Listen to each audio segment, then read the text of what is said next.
السلام علیکم ورحمۃ اللہ وبرکاتہ۔ اعوذ باللہ من الشیطان الرجیم، بسم اللہ الرحمن الرحیم۔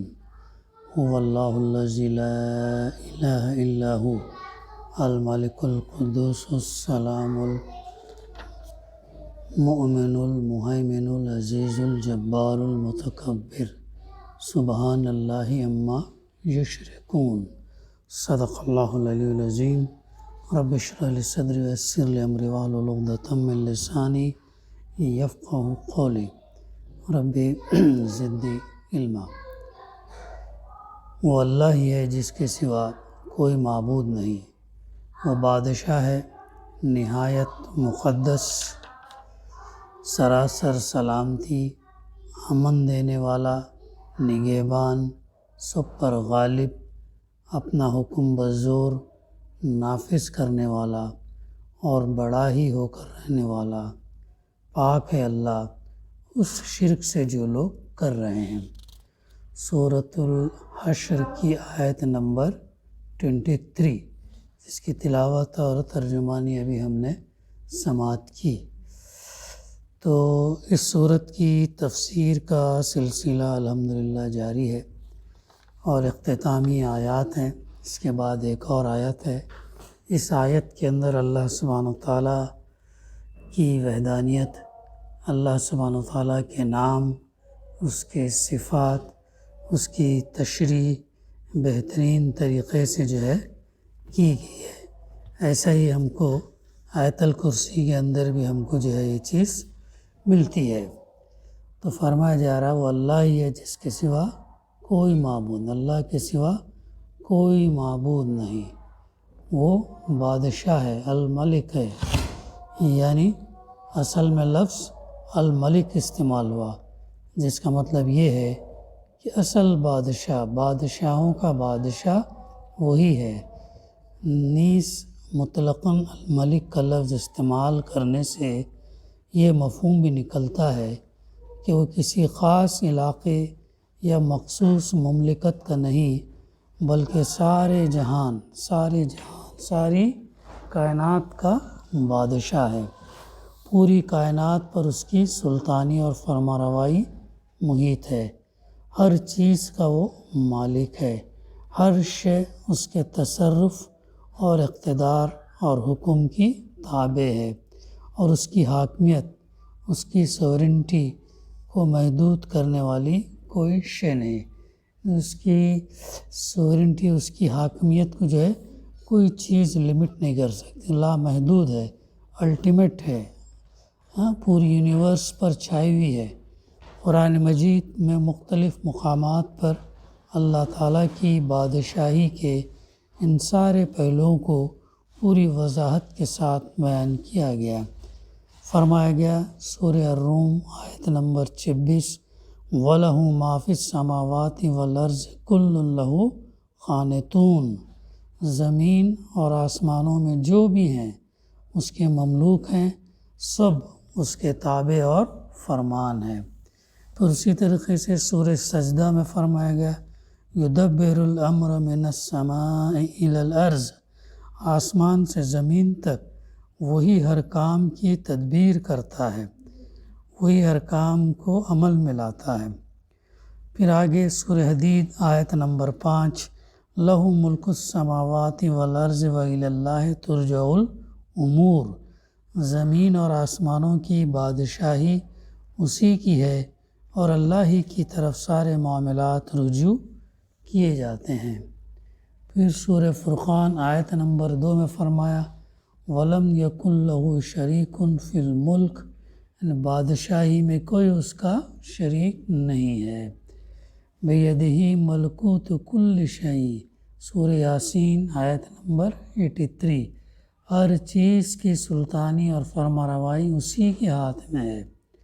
فَعَالٌ لِمَا يُرِيدُ، سورہ البروج آیت نمبر 16۔ جس چیز کا ارادہ کرے اسے کر گزرنے والا۔ لا يُسْأَلُ عَمَّا يَفْعَلُ وَهُمْ يُسْأَلُونَ، سورہ انبیاء آیت نمبر 23۔ جو کچھ وہ کرے اس پر وہ کسی کے سامنے جواب دہ نہیں ہے، اور سب جواب دیں، اسے کسی کو جواب دینا نہیں ہے۔ بلکہ اس کے مقابلے میں تمام ہم سب اس کو جواب دیں، ہم جواب دینے والے ہیں۔ پھر سورہ رعد میں فرمایا آیت نمبر 41، واللہ یحکم لا معقب لحکمہ، اور اللہ فیصلہ کرتا ہے، کوئی اس کے فیصلے پر نظر ثانی کرنے والا نہیں ہے۔ پھر سورہ المومنون میں فرمایا وَهُوَ يُجِيرُ وَلَا يُجَارُ عَلَيْهِ، آیت نمبر 88، اور وہ پناہ دیتا ہے اور کوئی اس کے مقابلے میں پناہ نہیں دے سکتا۔ پھر سورہ آل عمران آیت نمبر 26 میں فرمایا قُلِ اللَّهُمَّ مَالِكَ الْمُلْكِ تُؤْتِي الْمُلْكَ مَن تَشَاءُ وَتَنزِعُ الْمُلْكَ مِمَّن تَشَاءُ وَتُعِزُّ مَن تَشَاءُ وَتُذِلُّ مَن تَشَاءُ بِيَدِكَ الْخَيْرُ إِنَّكَ عَلَىٰ كُلِّ شَيْءٍ قدیر۔ سورہ آل عمران آیت نمبر 26۔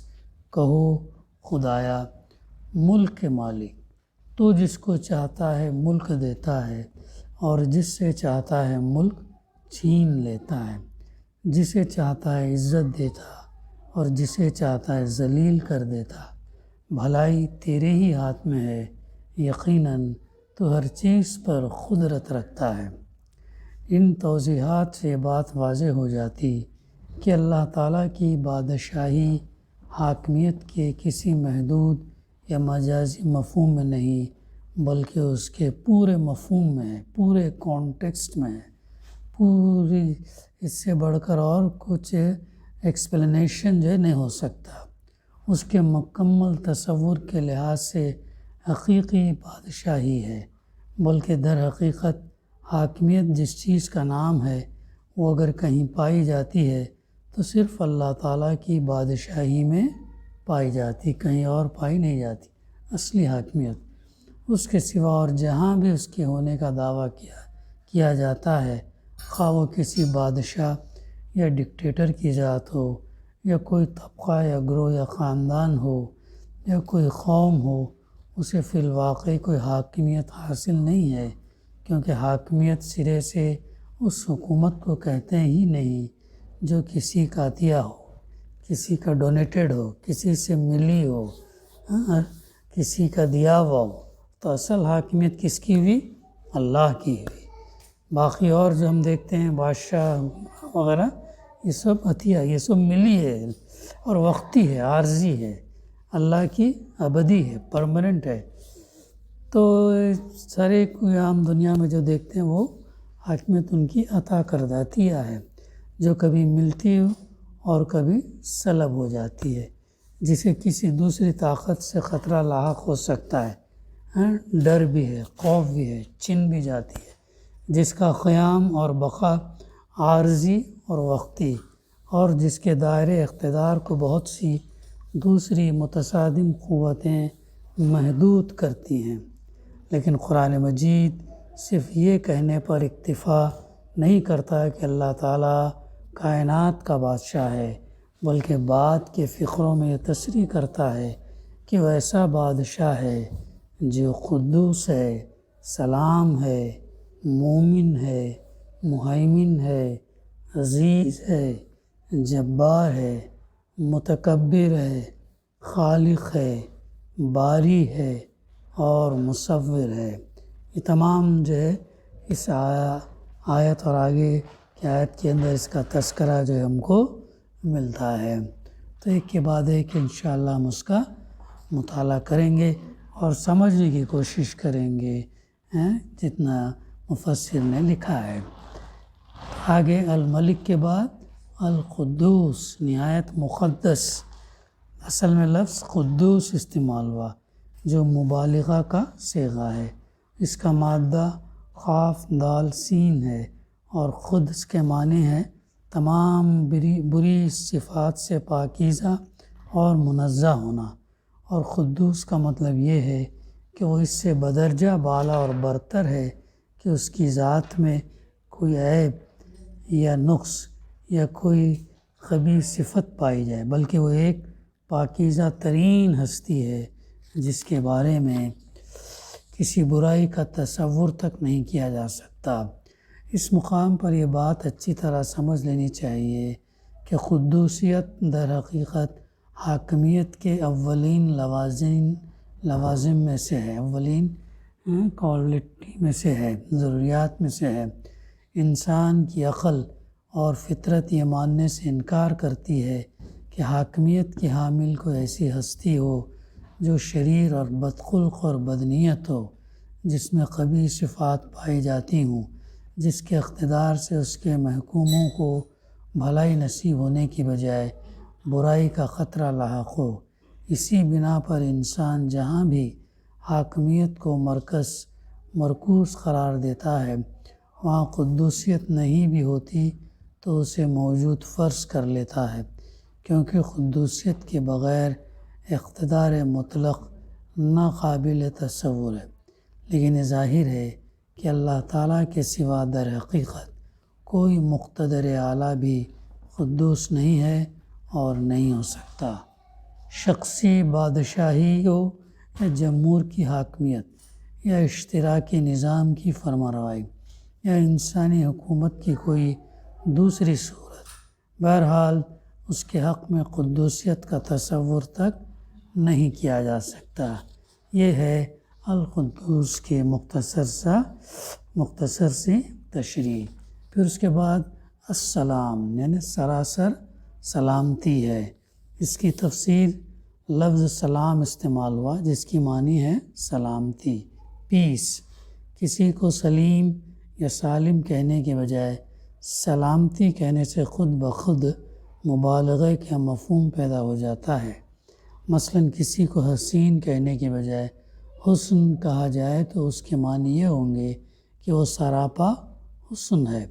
اللہ تعالیٰ کو السلام کہنے کا مطلب یہ ہے کہ وہ سراسر سلامتی ہے، اس کی ذات اس سے بالا تر ہے کہ کوئی آفت یا کمزوری یا خامی اس کو لاحق ہو یا کبھی اس کے کمال پر زوال آئے۔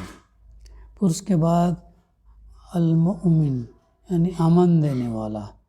المؤمن یعنی اس کا مادہ الف میم نون ہے۔ امن کے معنی ہے خوف سے، ڈر سے محفوظ ہونا، اور مومن وہ ہے جو دوسرے کو امن دے۔ اللہ تعالیٰ کو اس معنی میں مومن کہا گیا ہے کہ وہ اپنی مخلوق کو امن دینے والا ہے، پیس دینے والا ہے۔ اس کی خلق اس خوف سے بالکل محفوظ ہے کہ وہ کبھی اس پر ظلم کرے گا یا اس کا حق مارے گا یا اس کا اجر ضائع کرے گا یا اس کے ساتھ اپنے کیے ہوئے وعدوں کی خلاف ورزی کرے گا۔ پھر چونکہ اس فاعل کا کوئی مفعول بیان نہیں کیا گیا کہ وہ کس کو امن دینے والا ہے، بلکہ مطلقاً المؤمن کہا گیا، اس لیے اس سے یہ مفہوم آپ نکلتا ہے کہ اس کا امن ساری کائنات اور اس کی ہر چیز کے لیے کتنا بہترین معنی ہے المومن کے۔ تو اللہ سبحانہ وتعالیٰ جو امن جو دیتا ہے وہ ساری کائنات اور اس کائنات کے اندر بھی ہر چیز کے لیے اللہ سبحانہ وتعالیٰ امن دیتا۔ پھر اس کے بعد المہیمن، مہیمن جس کے 3 معنی مفسر نے لیے ہیں۔ ایک ہے نگہبانی اور حفاظت کرنے والا، دوسرے شاہد جو دیکھ رہا ہو کہ کون کیا کرتا ہے، تیسرے قائم بامور الخلق یعنی جس نے لوگوں کی ضروریات اور حاجات پوری کرنے کا ذمہ اٹھا رکھا ہو۔ مہیمن میں 3 معنی آتے ہیں۔ یہاں بھی چونکہ مطلقاً لفظ المہیمن استعمال کیا گیا اور اس فاعل کا کوئی مفعول بیان نہیں کیا گیا کہ وہ کس کا نگہبان اور محافظ، کس کا شاہد اور کس کی خبرگیری کی ذمہ داری اٹھانے والا ہے، اس لیے اس اطلاق سے خود بخود یہ مفہوم نکلتا کہ وہ تمام مخلوقات کی نگہبانی اور حفاظت کر رہا ہے، سب کے اعمال کو دیکھ رہا ہے اور کائنات کی ہر مخلوق کی خبرگیری اور پرورش اور ضروریات کی فراہمی کا اس نے ذمہ اٹھا رکھا ہے۔ تو یہ تمام معنی ہیں 3 جو اس کے اندر، اور بھی ہو سکتا ہے اس معنی اس کے اندر آ جاتے ہیں، تو سب پر وہ نگہبان ہے۔ پھر العزیز سب پر غالب ہے، جس سے مراد ایسی زبردست ہستی جس کے مقابلے میں کوئی سر نہ اٹھا سکتا ہو، جس کے فیصلوں کی مزاحمت کرنا کسی کے بس میں نہ ہو، جس کے آگے سب بے بس اور بے زور ہیں، زبردست ہے، اور وہ اس کی قدرت زبردست والی کسی غلط کام میں استعمال نہیں ہوتی۔ اسی لیے زبردست کے ساتھ بھی اور دوسرے مقامات پر حکیم، خبیر، حلیم استعمال ہوتا ہے۔ عزیز کے بعد زبردست کے بعد عزیز الجبار، اپنا حکم بزور نافذ کرنے والا، اپنا حکم بزور نافذ کرنے والا، یعنی اس کا مادہ جبر، جیم بے، جبر کے معنی ہے کسی چیز کو طاقت سے درست کرنا، کسی چیز کو، کسی شے کو طاقت سے درست کرنا، کسی چیز کی بزور اصلاح کرنا۔ اگرچہ عربی زبان میں کبھی جبر محض اصلاح کے لیے بھی بولا جاتا ہے اور کبھی صرف زبردستی کے لیے بھی استعمال کیا جاتا ہے، لیکن اس کا حقیقی مفہوم اصلاح کے لیے طاقت کا استعمال۔ بس اللہ تعالیٰ کو جبار اس معنی میں کہا گیا کہ وہ اپنی کائنات کا نظم بزور درست رکھنے والا اور اپنے ارادے کو جو سراسر حکمت، وزڈم پر مبنی ہوتا، جبراً بائی فورس نافذ کرنے والا ہے۔ علاوہ بری لفظ جبار میں عظمت کا مفہوم بھی شامل ہے۔ عربی زبان میں کھجور کے اس درخت کو جبار کہتے ہیں جو اتنا بلند اور بالا ہو کہ اس کے پھل توڑنا کسی کے لیے آسان نہ ہو۔ اسی طرح کوئی کام جو بڑا عظیم الشان ہو عمل جبار کہلاتا ہے۔ پھر اس کے بعد متکبر، یعنی اور بڑا ہی ہو کر رہنے والا، بڑا ہی جو ہے ہو کر رہنے والا۔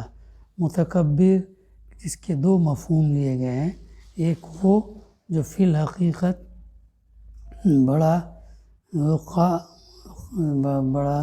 ایک وہ جو فی الحقیقت بڑا ہو، خواہ مخواہ بڑا بنے، دوسرا وہ جو حقیقت میں بڑا ہو اور بڑا ہی ہو کر رہے، انسان ہو یا شیطان یا کوئی اور مخلوق، چونکہ بڑائی فی الواقع اس کے لیے نہیں ہے، اس لیے اس کا اپنے آپ کو بڑا سمجھنا اور دوسروں پر اپنی بڑائی جتانا ایک جھوٹا ادعا ہے اور بدترین عیب ہے۔ اپنی بڑائی کا یہ کرنا، چرچا کرنا اور جتانا بہت بری بات ہے اور جھوٹا اور یہ بدترین عیب ہے بتایا گیا۔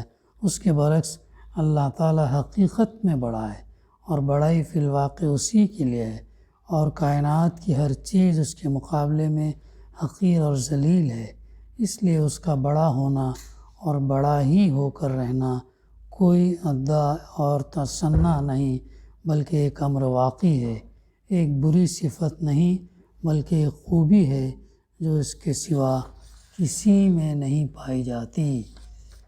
پھر اس کے بعد آیت کے آخری اس میں فرمایا گیا سبحان اللہ عما یشرکون، پاک ہے اللہ اس شرک سے جو یہ لوگ کر رہے ہیں، یعنی اس کے اقتدار اور اختیارات اور صفات میں یا اس کی ذات میں جو لوگ بھی کسی مخلوق کو اس کا شریک قرار دے رہے ہیں وہ در حقیقت ایک بہت بڑا جھوٹ بول رہے ہیں۔ اللہ تعالیٰ اس سے پاک ہے کہ کسی معنی میں بھی کوئی اس کا شریک ہو۔ بڑی جامع آیت ہے جس میں اللہ سبحانہ وتعالیٰ کے اسماء حسنی، ان کی تعریف جو ہے بیان کی گئی ہے، بہت اہم ہے۔ دعا ہے کہ اللہ سبحانہ وتعالیٰ ہمیں اسے یاد رکھنے اور ان پر عمل کرنے کی توفیق عطا کرے۔ ربنا تقبل منا انک انت السمیع العلیم وتب علینا انک انت التواب الرحیم۔ صلی اللہ تعالیٰ علی خیر خلقہ وعلی آلہ وصحبہ اجمعین والحمد للہ رب العالمین۔